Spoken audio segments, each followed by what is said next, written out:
Mr. and Mrs. American, all the ships at sea. Ed Sheen for Colony Confidential. Today we're with Jeff King from the Pest Rangers out of Pennsylvania. What's up, everybody? It's Joey Buns, the brains. We are fortunate to have Jeff King from the Pest Rangers. You've probably seen him making guest appearances on many of my business trips. Jeff is a good friend. You probably really know him more because he is a national speaker. This is Meet the PMP, but you are more than a PMP. You got a good business mind just during our networking meetings. I guess start with how you got into pest control. Started my career actually in high school. I got into photography. I failed it, failed 3 out of 4 quarters. Started working for a company called Paisano Publications, which published Easy Riders, Tattoo, a group of magazines. I was primarily in the automobile scene. So I did Tailgate, which was a truck magazine, High Beams, which is a car magazine. I freelanced for them for a while, then became like an associate editor. And I travel really the East Coast or wherever they wanted to send me and took pictures of scantily clad models. Had a nice little budget. I was able to pay them. I went on, did some work for Daimler Chrysler, Campbell's Soup, Coca-Cola, and went in and had an opportunity to do some work with Penthouse Amateurs. And then I realized you talk about industry disruptors, and it's funny, what's an industry disruptor to photography? But it was digital. Next thing you know, I'm at these events and I'm looking around, I'm going, man, who are these people? You know, everybody has a digital camera. Everybody's a photographer now. And I just lost interest. I said, it's not a skill. It's not, anybody could do it. It's art now. It's what you bring back to the computer and how you could digitally enhance that. And I says, that's it. I'm out. Left photography, ended up getting a job with the city of Wilkes-Barre. I was a garbage man, hated it. Oh my God, worst job in the world. From there, I bid out of the garbage department, went on to the parks department and took over their small 9-hole executive golf course. And I went to school, short courses through Penn State to learn about pesticides and the green industry. There, I realized that there was opportunity elsewhere. So I started a pest control business on the side. Few customers, never thought it would be where it's at today. Grew the company from 2008 through 2015, a book called The 4-Hour Work Week, one of the best books. It really put life into perspective. What I was making now, what would it take if I took a risk to get back to where I was at? I remember coming downstairs. I got done listening to the book. I can't read. I don't know why. ADD, whatever it is. So I come downstairs. I said to my wife, I'm quitting. She says, what? I said, I'm quitting tomorrow. I'm done.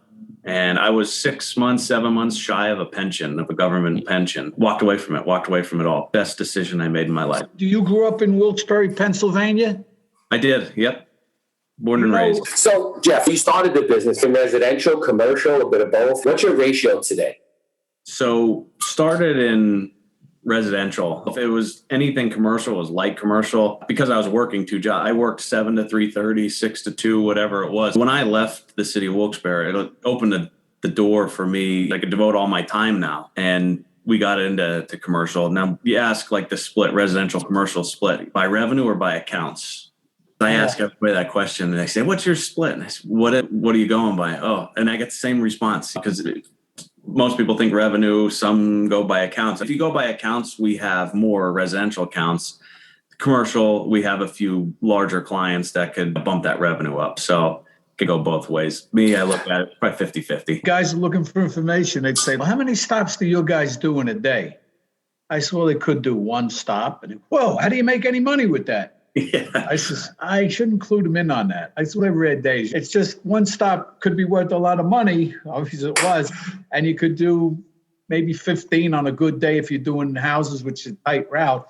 But yeah, a lot of guys didn't understand that. For our residential program, we're gauging 10 regular treatments a day with potentially 2 callbacks chimed in, so like 12 a day, especially in Long Island, which is very similar to Pennsylvania as far as highway driving and less congestion. But the goal, we've targeted certain neighborhoods. So the goal is to have 1 block every day. You try, but it's impossible here. You got 2-3 acre lots, and then there's only so many homes in those developments. We do our best. Routing is a challenge. It's a challenge for everybody. Really for us, because our model isn't exterior only. I know a lot of companies that do exterior only, and we get those calls. Hey, I have Orkin or I have Terminex. They come 4 times. Why do you only come 3? And The easy answer is that I truly believe if they could figure out how to do it in 3 and tell you that you only need 3 services, they'd be doing it.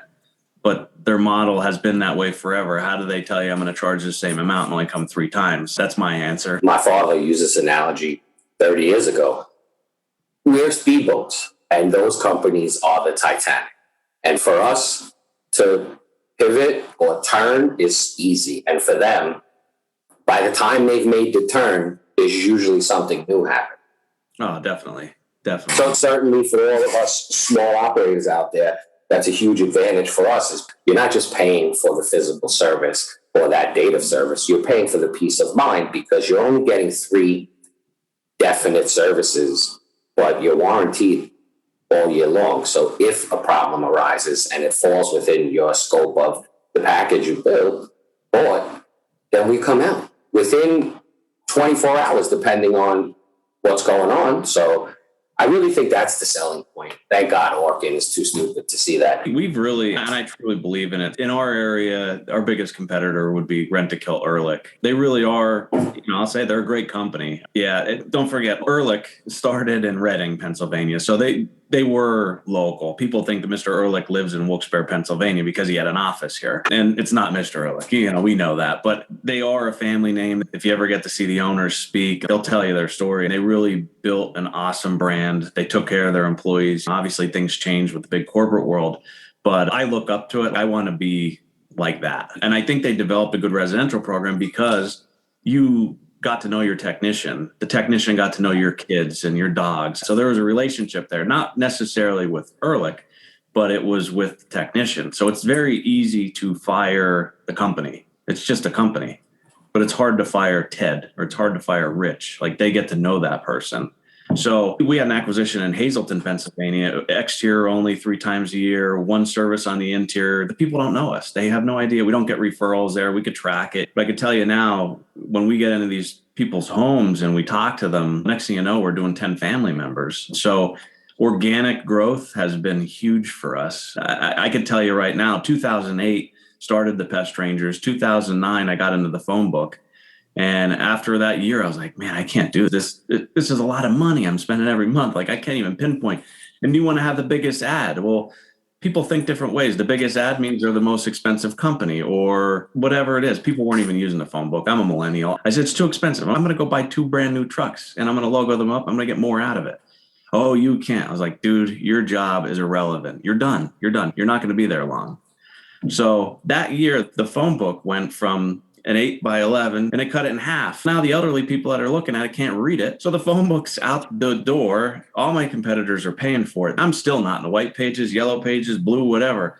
You can't find me. First of all, 2003 in the New York market, you had to spend close to $5,000 a month to get noticed. It had to be 10 pages of exterminators, pest control, whatever. So I just networked and it was word of mouth. And I grew through acquisition. I bought Colony, which was super small. I started working it while I may or may not have been working somewhere else. And then another company came up for sale that I thought was going to be enough monthly to cover my expense, and it wasn't, which is the best fucking motivation in the world to think you're broke. Forget about being broke, but it is the best motivator ever. So I buy this business. One guy told me he was doing $5,000 a month, and the other guy told me he was doing 12.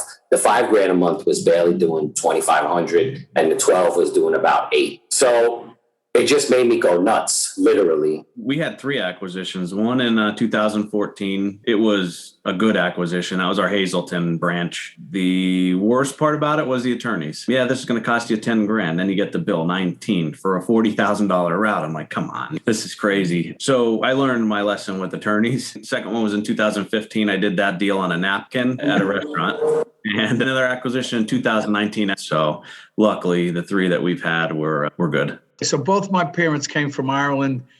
They survived the Depression here. They survived the revolution in Ireland. So money was a big thing. And my mother used to run down every week with the cash to the bank. I go, where you going? Put this money in the bank. You never know who's going to be breaking in. I'm like, all right, go ahead. But yeah, money, you were taught money was something to be looked after. Everybody listening out there, however you decide to do your books, your business money is, of course, your prerogative. But I think everybody on here would agree. A credit card is a tool that you monitor, that you get to spend. If you have an American Express, you can't pay over time. So, Jeff, do you have that option on yours to pay over time? They want me to sign up, but there's no reason. I pay it every day. I know. I was the same way.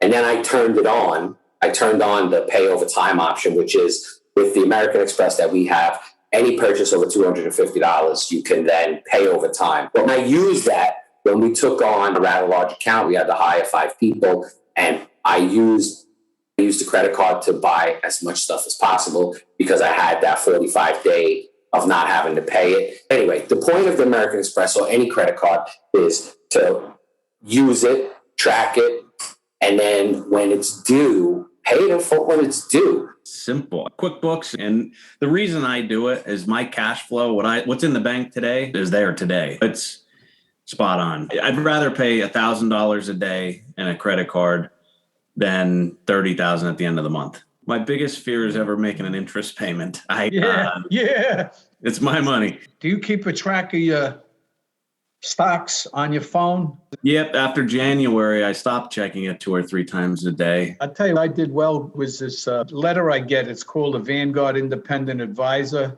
I've done very well following this guy's advice. And what I like about this guy, he puts together a group of stocks. And since 1991, he tells you when he lost money, when he made money. And I don't know anybody else that lists everything like that. And I don't know, it's just very honest. And I've done pretty good. I've done well, not pretty good, done well with this guy following his advice.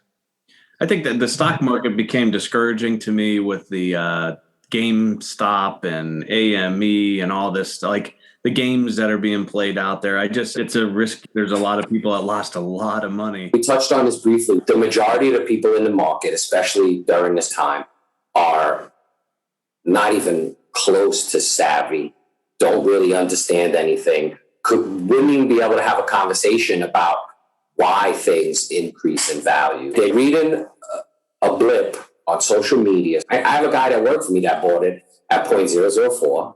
And at that rate, you buy 10,000 shares. It's like $4,400 maybe, whatever it comes out. And he made, what is it? How much percent is that? He sold it at 40 something. So even though he only put $1,000 into it, he made a few $1,000 off that. And that's his first stock market experience. Now he thinks that's how the stock market works. And he's got, no lie, 72 stocks that he's bought. And we were talking about this, about how many stocks you have and following them all and tracking them. Yeah, I just split from growth stocks to dividend stocks. Your AT&Ts and trying to get dividends. And it's just, and we talked about it. Your money in the money market, the banks, it's crazy. There's nothing there. Why take your money to the bank? It's a risk in the market, but you got to look at companies and you're better off. Magic number is 72. With the dividends, like 6% dividend, your money's going to double in 12 years. Mm-hmm. There's a couple of things. NLY pays. I bought NLY. Yeah, I had that stock for over 20 years. And every time, like, I look at it, I'm down $16,000. But over that period of time, I got way more than that in the dividends. I always say, people, what's the risk? I go, the risk is, are they going to keep paying that dividend? Because as long as they're paying the dividend, I don't really care what the stock does. Joey and Jamie and Eddie can deal with that later on. What's crazy is they don't teach you this in school. They took I know. They took life skills out of school, home math, shop. They took life out of school. And I really think that they set kids up for failure. Yeah, there is a big push in a lot of communities on whether or not college is worth it. And really, it's a tough call as a parent. That's a conversation that is becoming more and more relevant on the board of trustees that I'm on. So it'll be interesting to see how that plays out over the next 10 years. Let's get back to some pest control questions. Jeff, worst story in pest control? Worst story in pest control. Could be anything. Could be a crazy apartment. How about worst we could go most challenging?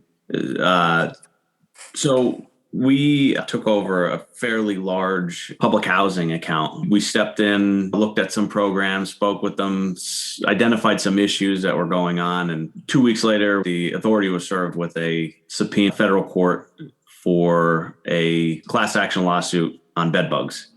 And being that we were there in the door doing some work for 2 weeks, we were now discoverable in the lawsuit. So it was about 2 years worth of work. We did a lot of work. We cleaned up this place, did a great job. And there was an issue there with bed bugs. There's no doubt. The company that was there before us was doing their part to an extent, but you want to talk about pulling your hair out with subpoenas getting sent our way for records and graphs and why this, why that. It was crazy 2 years. Here's one thing. You guys do canine inspections. And if you go into an apartment and at the time of inspection, there was no bed bugs, we learned to have that client or landlord or whatever sign off that you recommend searching the other units surrounding it. You also recommend a canine inspection, and they decline that because if they ever come back at you, you have that paperwork. The paperwork is everything. So it changed the way we do business, especially in bed bugs, because there's a lot of people out there that think they're going to get rich because of a bed bug. It's a litigious society for sure. So some might say that Jeff King is a marketing genius. You're heavy into video. Why? I'm trying to do, or I do what nobody else does. The thing is, like, old school marketing is your billboard with your number on it. Nobody's running down the road, writing down your phone number. Come on. So why are you wasting your ad space on a phone number that they're going to go to Google or whatever? And I went to work. So I was born to work, but marketing is my thing. I love it. Here's the thing too, Joe, like you could do radio ads, right? Let's face it. Seriously, who listens to the radio anymore? Honestly. Nobody. Everybody has Sirius XM comes in the car. People are listening to podcasts or Pandora, whatever it may be. And then the same thing goes for TV. People don't realize that when they advertise on TV, your footprint, you could be a small company, you could be a regional company, and your footprint may go to parts of the state that you don't even cover. So that's all wasted money. You're paying for that, but you can't service it. So you're throwing your money away. When you think of advertising, you have to look at who you're marketing to. So you have, if you're going to like a talk radio, are those the ones that are listening to politics that like confrontation? Is that the clientele you want? Do you know what I mean? So you market and figure out who you want as customers. I always say too, we don't discount, because I feel that people that ask for a discount are the same people that are going to have you come back a million times. They may complain, but I really dive deep into who I'm going to push my advertising to and which route I'm going to go and what kind of people I want. I'm very high level looking it over, even to the point of like, why are we running this ad? It doesn't make sense. Pull it. Bed bugs being one of them, Joe. It's a waste of money to advertise for bed bugs. Most of the people don't realize the cost of it. You're paying so much for that lead, or they're not the ones that are making the decision. It's a landlord-tenant thing. So got to really watch. Those are dollars. What would you say your proudest moment has been in business? Honestly, every time I hire an employee and give them an opportunity and I see they go out and they buy a new vehicle or they bought a house or they're doing something for their family, they're gone on vacation. To me, that means a lot because we're a family-owned business. We want to be able to provide for a family. We want this to be career. I want career-minded people. This isn't a job. As well as I know, it costs a lot of money to train somebody. Pest control. It's not like lawn care. You got a 1 acre yard. You're going to go spread fertilizer. Done. You go to the next house. It's a half acre yard. Spread fertilizer. Done. Pest control, every insect is a different treatment. There's a general insecticide that may cover this, but the targeted treatment is different. So when you get into training somebody, there's a lot. I'll say it's not easy being a technician. When you get hit with questions and they got to have the answers. And so the job is fun, I think. I'm very passionate. I'm excited about the industry, but there's a lot to know. It's not an easy industry. All tools are not made the same. We need digital learning made to suit the pest management professionals. Simpler, friendlier, nice, less intimidating. Find it out only on Knobe. That's GNOWBE. Set up a demo on their website today. Thanks for listening, and don't forget to subscribe and review Send us anything you want us to know about at colonyconfidential@gmail.com.